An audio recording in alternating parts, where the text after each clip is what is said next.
The anime begins with a man explaining that in his world exists dwarves, elves, and other humanoid creatures blessed by the god of light. Demons are also present, but few in number, blessed by darkness and way stronger than humans. For years, demons and the humanoid races dragged out World War III, until a prestige king took the throne about 300 years ago and brought peace to all races. However, when a new demon lord arose, the peace treaty got trashed, and the demons launched a new attack. Within a couple months, the Gargan Empire, which bred the strongest humanoids, was obliterated.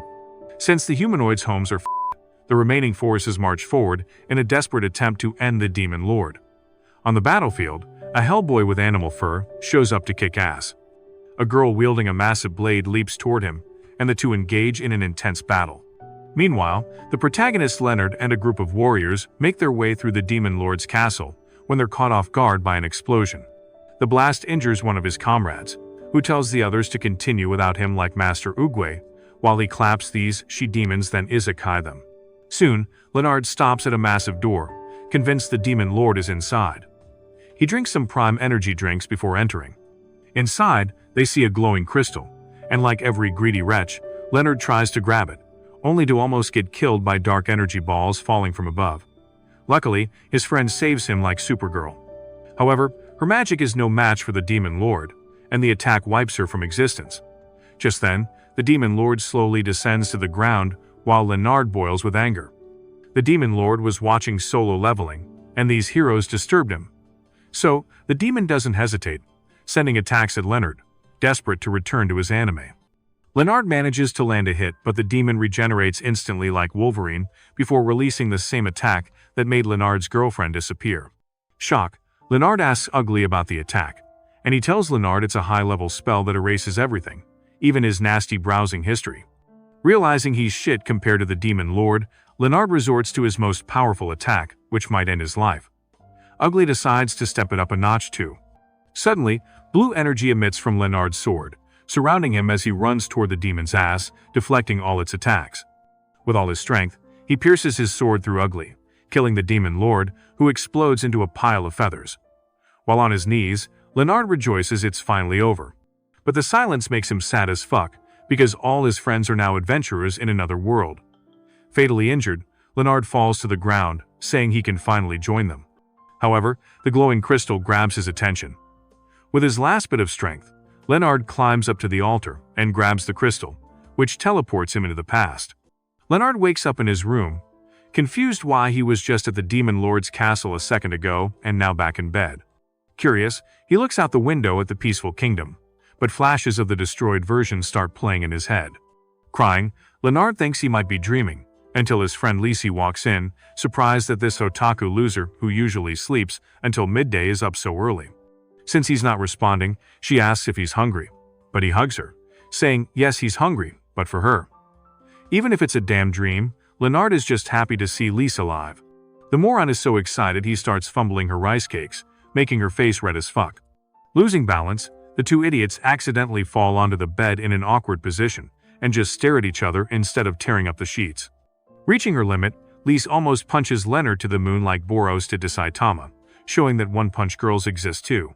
Looking at the kingdom, Leonard assumes he really did time travel, because everything is as good as new and he's young again. He pulls out the crystal, wondering if it caused all this time travel shit. Afterwards, Leonard heads to the kitchen with his bottomless belly, starstruck by the variety of meals Lise lined up for him. As he pours some soup, he explains that Lies comes over to cook for him and his mom, because Gordon Ramsay told them this at a cooking contest. You surprise me to how shit you are. Being a greedy boar, Leonard fucks up everything, leaving nothing for Theron, who walks in happily expecting his share.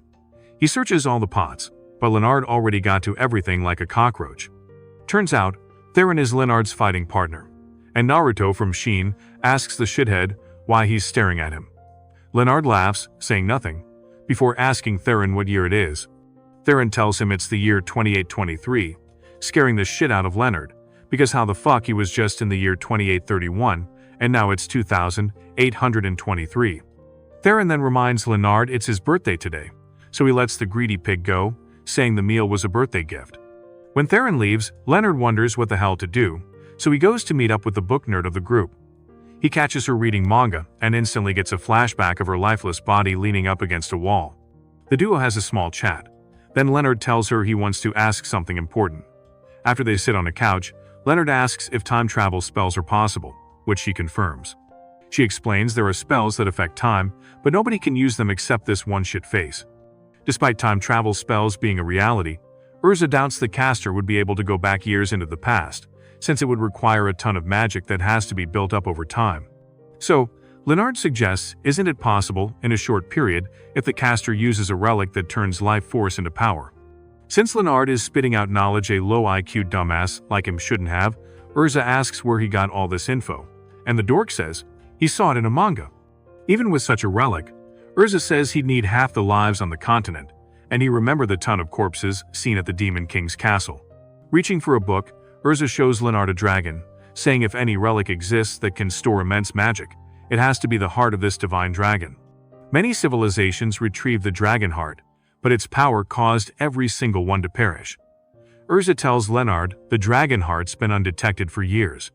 While Leonard fiddles with his pocket, Urza says it's awesome having this talk, since he's been avoiding her lately. Leonard assures her he just signed a 100 million NBA deal and bitches won't give him a second to breathe, so he's not avoiding her. Smiling, Urza tells him she really misses him, so he should get his ass down here more often. She then stands, saying she's ready for the food Lise cooked, but Leonard informs her he fucked up everything, making her soul almost leave her body. Sometimes later, while Leonard watches the sunset, he looks at the crystal, wondering what the demon lord was trying to do in the past. Just then, Lise interrupts his thoughts, and the worthless dog kisses the ground, apologizing for earlier. He yells that he did it because of a dream he had, and Lise assumes it was a dream about her dying, which he confirms. Since it's his birthday and the dream was about her, Lise forgives him. お誕生日おめでとう、カイル。 Leonard recalls he lost Lise on the first day the demons attacked.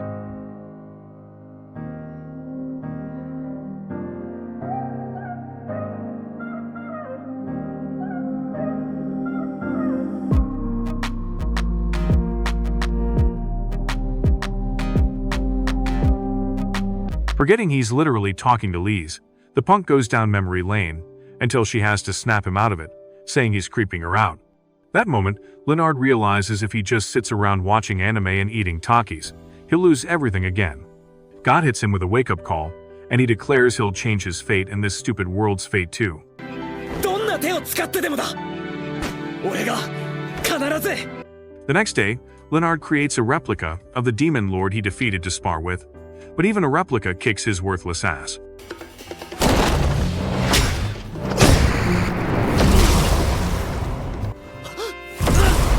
Falling back, he says it's 3 years until the Great Invasion, and he must level Saitama before then, running right back into the fight. He effortlessly evades the Demon King's attacks, and it looks like he's about to grab victory, until one lands in his pimpled face. Meanwhile, Lise and Theron spy on the walking L, wondering what's up with him lately. Just then, a snotty redhead interrupts the duo saying, "You kids are always up to no good." The duo greets her as mom, and she asks if her stupid head son has been finding food for himself, which the duo confirms. Watching Leonard behave like he's fighting a ghost, Redhead asks what kind of monster he's fighting, because he's acting like a whole different person. The duo is surprised themselves. Just a few days ago, Leonard was locked inside his room gooning with zero intention to train. Redhead then points out that only a woman can cause a man to change overnight, shocking Lise like R. Kelly just ran past. Furious, she walks over to the dick breath, demanding he reveal the woman he's in love with. Leonard has no clue what this daughter of a bitch is talking about, so she shakes the poor guy until he pukes out Rimuru-kun. Sometime later, as the 5 fuckholes have dinner, Leonard welcomes back Layla, asking who she thinks could manipulate multiple nations. Theron thinks that's a weird-ass question. Layla says maybe a king, and Urza says a high-ranking priest, hero, or some shit. With those answers, king, priest, and hero, Leonard thinks the only one he can become is a hero within 2 years. As he scuba dives into the pot for more food, Lee says they'll have to keep a closer eye on him these days because he's acting weird as fuck, and the others agree. That night, Leonard's bookworm marathon is destroyed by Theron, who says he can't believe Leonard wants to be a hero like Spider-Man. Leonard confirms, saying he wants to as soon as possible, wishing he could just eat All Might's hair and become a hero immediately. Theron then says defeating the Demon Lord will make him a hero in no time, But Leonard laughs, saying if it were that easy, he'd already be an S-class hero at the Hero Association. Leonard then asks Theron what a hero needs, and Theron says strength, but Leonard disagrees. Because heroes don't accept rewards from people, so a hero definitely needs money. Next, a hero needs connections, because getting acknowledgement from influential people can boost a hero's popularity. However, Leonard says money and connections still aren't enough. A hero also needs luck, so when they go up against opponents like the Deep Sea King, they don't get the shit beat out of them like Human Rider. Theron, on the other hand, points out that when he looks at Leonard, he doesn't feel like becoming a hero is the real goal. But Leonard shuts him down, promising to do whatever it takes to become a hero, even go to a Diddy White party. Before he leaves, Theron wishes Leonard good luck on his journey to becoming a hero. The next day, Leonard informs everyone he'll be going on vacation to California, hoping to see the new James Gunn Superman movie. Layla says exploring the world is awesome and suggests he bring Theron along, which he already intended to do but was waiting for her permission. Sometime later, he takes Lise to an isolated area where he tells her about the vacation, making her feel lonely. She begs him to take her with him, swearing she won't get in the way. Leonard disagrees, saying her mom would be depressed the whole time she's gone. Not only does her mom want her safe, but so does he. Then he kisses her, hoping she'll forget the idea of being a third wheel. Leonard tells her she's the first person he'll see when he returns, but Lise calls him evil. How could he pull a stunt like that and expect her to wait without going mad? So, he promises to make it back safely, and the duo shares a hug. Later, while walking through the market, they spot a Yander elf so beautiful she immediately teleports them to another world. Just then, Leonard remembers clapping that same elf, and she told him to call her by her real name. He walks up to her, calling her Exus, making her draw her weapon. She asks the dickhead who he is and what he just said. Quickly, Leonard stops her from drawing her sword, because an angry bitch will isekai even her own daughter. Realizing her outburst will cause a scene, he says, sleep, excess, and sleep she does. Meanwhile, Lise burns with anger, saying she can't believe they just kissed, and he made a move on another girl so fast. But Leonard tells her he can explain. When the elf baddie regains consciousness, she asks Leonard how the fuck he knows her real name, while he thinks he can't tell her she's the one who told him 4 years from now when they fall in love. Since an elf's true name is sacred, she informs Leonard she'll have to isekai him. But he says until he can explain, they can do an application of contract, so he doesn't use her name for evil. Leonard explains contracts are forged with punishing spirits, and the terms will be that he won't tell anyone her name or use it for evil. Urza reminds him if he breaks the contract, God will happily isekai him to another world, and with that, they agree to do the contract. However, Urza points out she can't perform the contract unless it's a full moon, and the next full moon is next week. But Leonard informs her of his vacation tomorrow, scaring the hell out of her. The next day, Leonard bids farewell to his crying mom and dad, assuring them their son will become a wonderful hero, not a shut-in otaku NEET.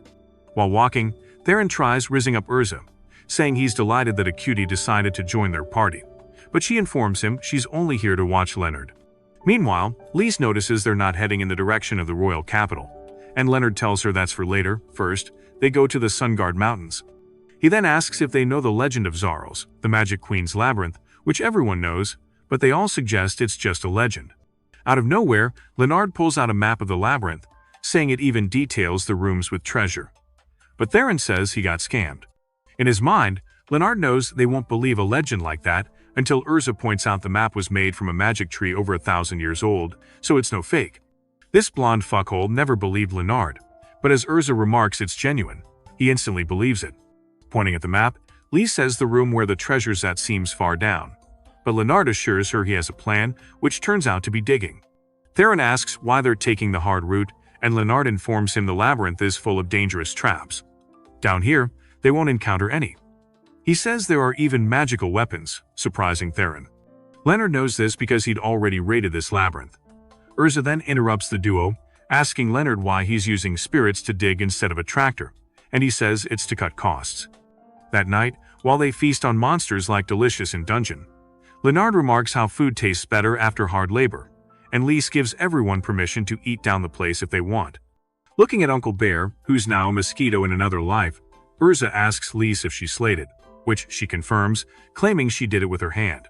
Afterwards, the baddies soak in a hot spring thanks to Urza, and the waterbending she learned from Katara, which makes Lisa jealous. However, Urza points out that dissecting a bear with her bare hand is awesome, asking if she got strong for Leonard. She admits it and assures Urza not to worry about that elf secret name shit. Leonard is a good fellow, and if he yaps, she'll take full responsibility. あとわかったウルザ。話せ、俺は覗きに行くんだ。 Sometime later, Urza finds Leonard alone in the tunnel and asks for Theron, to which he replies that he went for a break, something he always does. Curious, she asks why he wants to become a hero, pointing at the rings on his finger. He claims the rings increase his body weight, but for now he's determined to increase his physical ability like Saitama. Before hitting the entrance, he tells Urza to go call the others, and they burst into the labyrinth filled with gold, which attracts Theron instantly. ここに来たのは目的のために金が必要だからだ。 While the others bury themselves in gold, Leonard takes the opportunity to go retrieve his baby, which suddenly transforms into a smoking hot chick.